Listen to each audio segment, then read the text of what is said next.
Hi friends, welcome to my channel. ఈరోజు పచ్చి మామిడికాయతో మనం పచ్చడి ఎలా తయారు చేయాలో చూస్తున్నాము. నేను ఫస్ట్ పచ్చి మామిడికాయని ముక్కలుగా తీసుకున్నాను ఫ్రెండ్స్. ఇందులో ఒక 15 వెల్లుల్లి రెబ్బలు వేసాను. అందులోనే కొంచెం కారం పొడి, కొంచెం ఎక్కువ పడుతుంది కారం పొడి, ఒక 3 స్పూన్స్ వేసాను. కొంచెం సాల్ట్. ఇప్పుడు దీన్ని కచ్చా పచ్చగా గ్రైండ్ చేసుకుందాం ఫ్రెండ్స్. చూడండి ఫ్రెండ్స్, ఇలా కచ్చా పచ్చగా గ్రైండ్ చేసుకున్నాను. ఇప్పుడు ఒక బౌల్లోకి తీసుకున్నాము దీన్ని కొంచెం ఆయిల్ ఎక్కువ వేసుకోవాలి మామిడికాయ పచ్చడికి.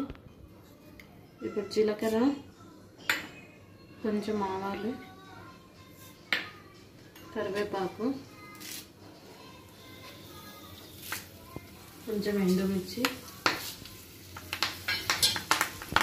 కొంచెం మినపప్పు కూడా వేసుకుంటున్నాను.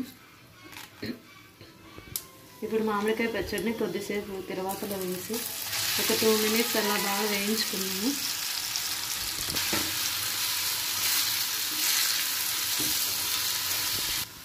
అయిపోయింది ఫ్రెండ్స్ మన మామిడికాయ పచ్చడి. చూడండి ఫ్రెండ్స్, టేస్టీ మామిడికాయ పచ్చడి రెడీ అయిపోయింది. ఇది కానీ మీకు నచ్చినట్లయితే సబ్స్క్రైబ్ చేయండి ప్లీజ్.